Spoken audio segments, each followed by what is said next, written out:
Hello friends, welcome to our channel. ഞാൻ ഇന്നിവിടെ സിമ്പിളായിട്ടുള്ളൊരു സാലഡാണ് ഉണ്ടാക്കാൻ പോകുന്നത്. കുക്കുംബർ കൊണ്ട്. ഇത് നമ്മുടെ നോർമൽ വൈറ്റ് കളർ കുക്കുംബറല്ല, ഇത് ഗ്രീൻ കളറിലുള്ള ഇംഗ്ലീഷ് കുക്കുംബറാണ്. അപ്പോൾ ഇതുകൊണ്ട് ഒരു വെറൈറ്റി സാലഡാണ് ഞാൻ ഉണ്ടാക്കാൻ പോകുന്നത്. സിമ്പിളാണ്, പെട്ടെന്ന് ഉണ്ടാക്കിയെടുക്കുകയും ചെയ്യാം. അപ്പോൾ നമുക്കിതെങ്ങനെ തയ്യാറാക്കുന്നതെന്ന് നോക്കാം. അപ്പോൾ ഞാനിവിടെ 2 കുക്കുംബർ എടുത്ത് വെച്ചിട്ടുണ്ട്. ഇതിൻ്റെ തോല് കളയണ്ട, തോല് കളയാതെ തന്നെയാണ് നമ്മൾ തയ്യാറാക്കാൻ പോകുന്നത്. അപ്പോൾ ഇതിൻ്റെ ആദ്യം നമുക്ക് 2 സൈഡ് കട്ട് ചെയ്യാം.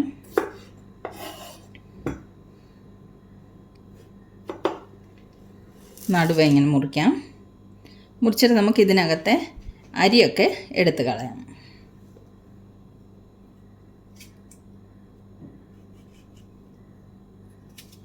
ഇതുപോലെ നമുക്ക് ഇതിൻ്റെ അരി നമുക്ക് ആവശ്യമില്ല, തോട് മാത്രമേ നമുക്ക് ആവശ്യമുള്ളൂ. ഇതിൻ്റെ അരി നമുക്ക് എടുത്ത് കളയാം.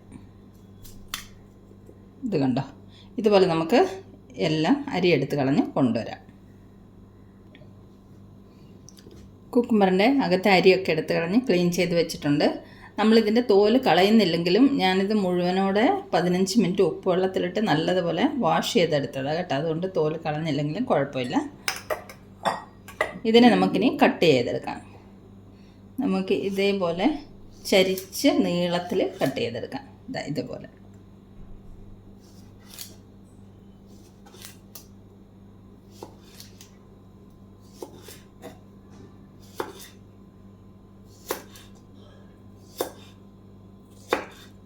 ഇതേ സൈസിൽ നമുക്ക് എല്ലാം കട്ട് ചെയ്ത് കൊണ്ടുവരാം.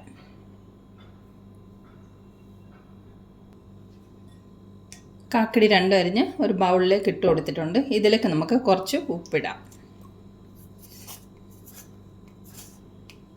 ഒരു 1/2 സ്പൂണ് ഉപ്പിട്ടിട്ടുണ്ട്. നമുക്കിതിലേക്കൊന്ന് ഉപ്പൊന്ന് പുരട്ടി വെക്കാം. ഉപ്പ് മിക്സ് ചെയ്തിട്ട് ഒരു 5 മിനിറ്റ് നമുക്കിത് റെസ്റ്റ് ചെയ്യാൻ വെക്കാം. ഇതൊരു 5 മിനിറ്റ് ഇവിടെ ഇരിക്കട്ടെ. ഇനി ഞാനിവിടെ ഒരു 2-3 കഷ്ണം ചെറിയ കഷ്ണം ഇഞ്ചി എടുത്തിട്ടുണ്ട്. ഒരു പച്ചമുളക്, ഒരു 3-4 അല്ലി വെളുത്തുള്ളി. ഇതിനെയൊക്കെ നമുക്ക് നീളത്തിൽ കട്ട് ചെയ്തെടുക്കാം.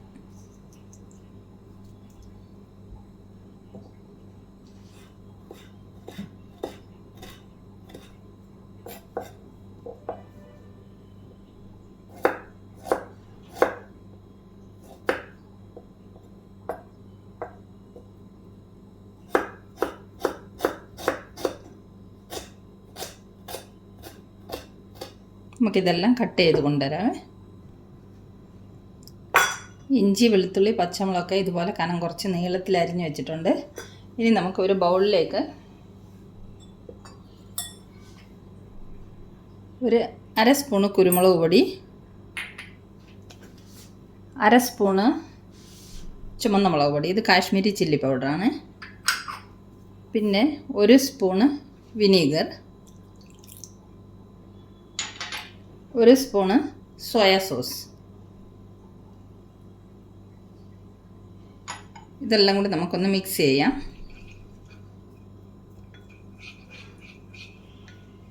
ഇതിൽ നമുക്ക് കുറച്ച് വെള്ളം കൂടെ ആഡ് ചെയ്യാം. ഒരു 2-3 സ്പൂണ് വെള്ളം മതി.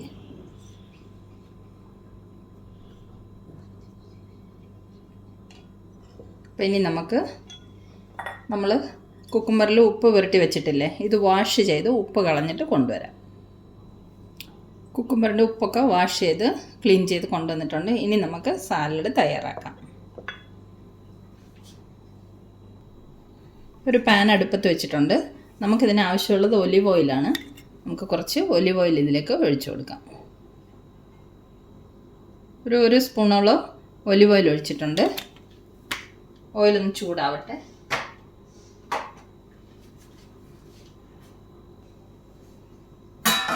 ഓയിൽ ചൂടായിട്ടുണ്ട്. നമുക്കിതിലേക്ക് അരിഞ്ഞു വെച്ചിരിക്കുന്ന ഇഞ്ചി, വെളുത്തുള്ളി, പച്ചമുളക് ചേർത്ത് കൊടുക്കാം. ഒരുപാട് വഴറ്റിയെടുക്കൊന്നും വേണ്ട, ജസ്റ്റ് ഒരു പച്ച ചുവ മാറുന്ന വരെ 1 മിനിറ്റ് ഒന്ന് ഇളക്കി കൊടുത്താൽ മതി.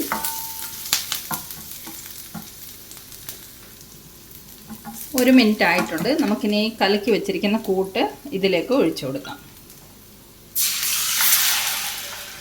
ഇതിനെ നമുക്ക് തിളപ്പിച്ച് വറ്റിച്ചെടുക്കണം. ഇതിൽ നമ്മൾ ആഡ് ചെയ്തിരുന്നത് മുളക് പൊടി, കുരുമുളക് പൊടി, സോയാ സോസ്, വിനീഗർ, ഇത്രയാണ് നമ്മളിത് ഇതിൽ ആഡ് ചെയ്തിരുന്നത്. ഇനി ഇത് നമുക്കൊന്ന് തിളപ്പിച്ചെടുക്കാം. തിളച്ച് വരട്ടെ കേട്ടോ. ഈ കൂട്ട് തിളച്ച് വരുന്നുണ്ട്. നമുക്ക് കുറച്ച് തിളപ്പിച്ച് കുറുക്കിയെടുക്കണം. നമുക്കിതിലേക്ക് ഒരു നുള്ള് ഉപ്പിട്ട് കൊടുക്കാം. ഒരു നുള്ള് ഉപ്പിട്ടാൽ മതി. പിന്നെ ലാസ്റ്റ് നമുക്ക് നോക്കിയിട്ട് കുറവാണെങ്കിൽ ചേർത്ത് കൊടുക്കാം. കാരണം നമ്മൾ കുക്കുംബറിൽ ഉപ്പ് പുരട്ടി വെച്ചിരുന്നതാണ്. അപ്പോൾ ഈ ഗ്രേവിയിലേക്ക് മാത്രം ആവശ്യമുള്ള ഒരു നുള്ള് ഉപ്പിട്ട് കൊടുത്തിട്ടുണ്ട്. ഇതൊന്ന് കുറുകി വരട്ടെ. നമ്മുടെ ഗ്രേവിയൊക്കെ കുറുകി വന്നിട്ടുണ്ട്. ഇതിലേക്ക് നമുക്കിനി കുക്കുംബർ ചേർത്ത് കൊടുക്കാം. ചേർത്ത് നമുക്ക് നല്ലതുപോലെ ഇളക്കി മിക്സ് ചെയ്യാം.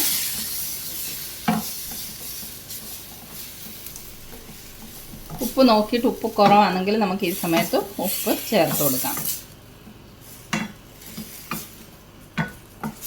ഈ വെള്ളമയമൊക്കെ ഒന്നും കൂടെ വറ്റി വരുന്നവരെ നമുക്ക് അടുപ്പിൽ തന്നെ വെക്കാം. കുറച്ചൊന്ന് ഡ്രൈ ആയി കിട്ടണം. 2 മിനിറ്റ് ഇങ്ങനെ ഇരിക്കട്ടെ. നമ്മുടെ സലാഡിലെ ഗ്രേവിയൊക്കെ വെള്ളം വറ്റി നല്ല കുറുകി വന്നിട്ടുണ്ട്. നമുക്ക് ഫ്ലെയിം ഓഫ് ചെയ്യാം. ഇതുപോലെ മസാലയൊക്കെ കുക്കുംബറിൽ കോട്ടായി വരുമ്പോൾ നമുക്ക് ഫ്ലെയിം ഓഫ് ചെയ്തിട്ട് സെർവ് ചെയ്യാം.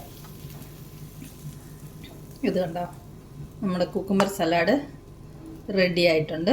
ഇനി നമുക്കിത് സെർവ് ചെയ്യാം പ്ലേറ്റിലേക്ക്. നമ്മുടെ വെറൈറ്റി ആയിട്ടുള്ള കുക്കുംബർ സലാഡ് റെഡി ആയിട്ടുണ്ട്. വെറൈറ്റി ആണെന്ന് അതുപോലെ ടേസ്റ്റിയാണ് കേട്ടോ. നല്ല ടേസ്റ്റി ആയിട്ടുള്ള സലാഡാണ്.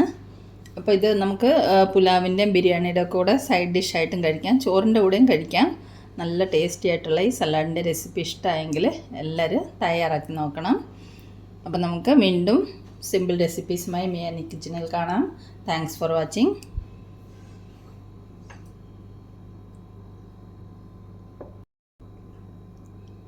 ഞാനിവിടെ ആലു പുലാവിൻ്റെ കൂടെ ടിഫിന് വേണ്ടിയിട്ട് കാക്കടിയാണ് കഴിക്കാൻ പോകുന്നത്. അപ്പം ബായ്.